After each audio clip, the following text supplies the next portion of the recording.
Hello, మీకు detailed గా ectopic pregnancy గురించి చెప్తాను ఈరోజు. అసలు అది ఎందుకు వస్తుంది, దానివల్ల వచ్చే కాంప్లికేషన్స్ ఏంటి, వాటిని ఎట్లా ఎర్లీగా కనుక్కోవచ్చు, ఇది నేను డీటెయిల్ గా చెప్తాను. సో మామూలుగా ప్రెగ్నెన్సీ ఏంటంటే, ఇది యూట్రస్, ఓకే, ఇది ట్యూబ్స్, ఇది ఓవరీ. ఓకే, యూట్రస్ కి కింద ఒక ముఖద్వారం ఉంటుంది, దాన్ని సర్వీక్స్ అంటాము. సో నార్మల్ గా యూట్రస్ లోపల ఎండోమెట్రియం అని ఒక బెడ్డింగ్ ఫామ్ అవుతుంది థిక్ గా. సో ఆ ఎండోమెట్రియం లో బేబీ కూర్చొని మంచిగా గ్రో అయింది. డెలివరీ టైంలో ఆ ఎండోమెట్రియం తో పాటు బేబీ డెలివర్ అవుతుంది. సో ఏదైనా ఈ లోపల ఎండోమెట్రియం లో కాకుండా బయట ఎక్కడైనా ప్రెగ్నెన్సీ వస్తే దాన్ని ఎక్టోపిక్ ప్రెగ్నెన్సీ అంటాం. సో ఎక్టోపిక్ ప్రెగ్నెన్సీస్ ఎన్ని రకాలు ఉంటాయంటే, ఈ ట్యూబల్ ప్రెగ్నెన్సీస్ అంటాం, ట్యూబ్ లో వస్తే. ఓవరీస్ లో వస్తే ఓవేరియన్ ప్రెగ్నెన్సీ అంటాం. లేదంటే ఈ ముఖ ద్వారం సర్వీక్స్ లో వస్తే సర్వైకల్ ప్రెగ్నెన్సీ అంటాం. ఒక్కొక్కసారి స్కార్ ఎక్టోపిక్ అంటాం, అంటే అంతకు ముందు సిజేరియన్ అయిన వాళ్ళు ఉంటారు కదా, వాళ్ళకి యూట్రస్ లోవర్ భాగంలో మేము కట్ చేసి డెలివర్ చేస్తుంటాం కదా, అక్కడ కుట్లు వేస్తాం. సో స్కార్ ఫామ్ అయి ఉంటది. ఆ స్కార్ దగ్గర కూడా ఎండోమెట్రియం అనేది ఉండదు.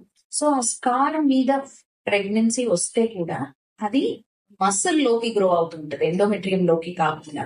So that is called as scar ectopic. So ఇవి రకరకాల ఎక్టోపిక్ ప్రెగ్నెన్సీస్.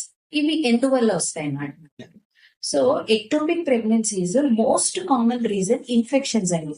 వాళ్ళకి ఇన్ఫెక్షన్స్ ఏమైనా ఉండడం వల్ల, ఈ ట్యూబ్స్ ఎక్కడైనా అడిషన్స్ ఉండడం వల్ల, నారో అవ్వటం వల్ల, ఆర్ ఎండోమెట్రియోసిస్ అనేది కూడా ఒక కండిషన్ ఉంటది. దాని వల్ల కూడా చాలా అడిషన్స్, అతుకులు ఫామ్ అయ్యి వాళ్ళల్లో వచ్చే ఛాన్సెస్ ఎక్కువ ఉంటది.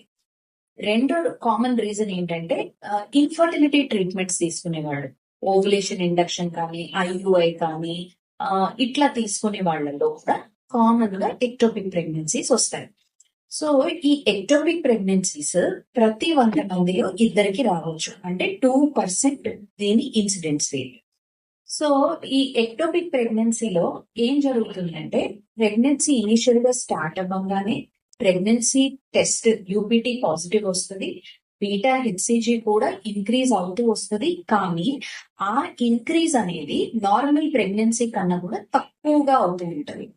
సో మనం ఎర్లీగా డిటెక్ట్ చేయాలంటే సీరియల్ బీటా హెచ్సిజీ టెస్ట్ చేస్తాం కదా, అది నార్మల్ గా అయితే ఎవ్రీ 48 hours కి డబుల్ అవుతూ ఉండాలి.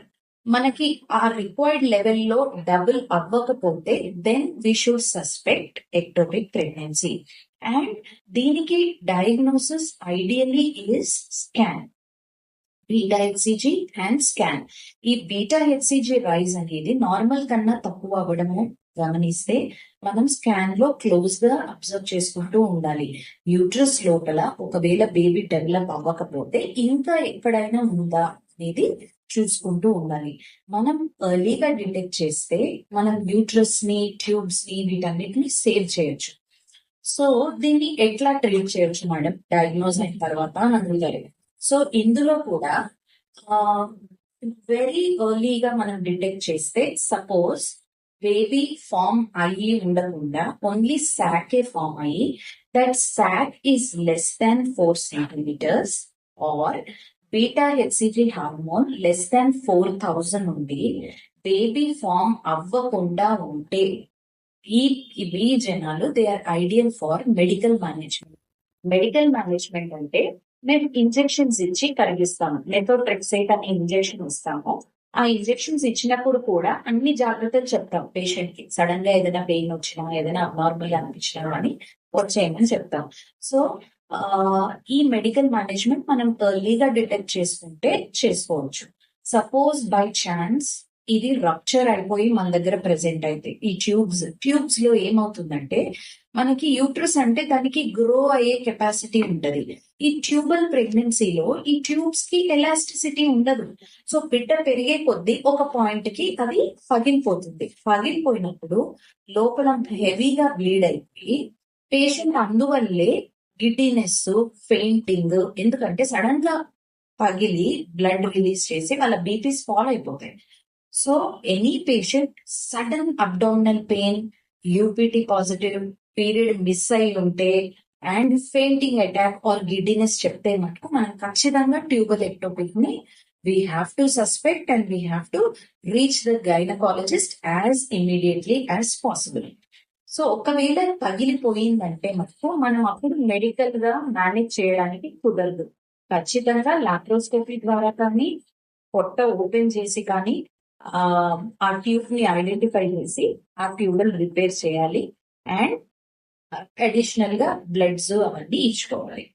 సో ఈ ట్యూబల్ ప్రెగ్నెన్సీస్ లో కామన్ గా మనము ఎట్లా ప్రెజెంట్ చేస్తారంటే క్లినికల్ ఫీచర్స్ ఎలా ఉంటాయంటే పీరియడ్ మిస్ అయి ఉంటది, యూపీటీ పాజిటివ్ ఉంటది, క్రానిక్ గా లైట్ గా లోవర్ అబ్డామినల్ పెయిన్ చెప్తూ ఉంటారు, బీటా హెచ్సిజీ స్లోగా రైజ్ అవుతూ ఉంటది. సో ఇవి మీరు మైండ్ లో పెట్టుకొని జాగ్రత్తగా ఉండండి. ఓకే.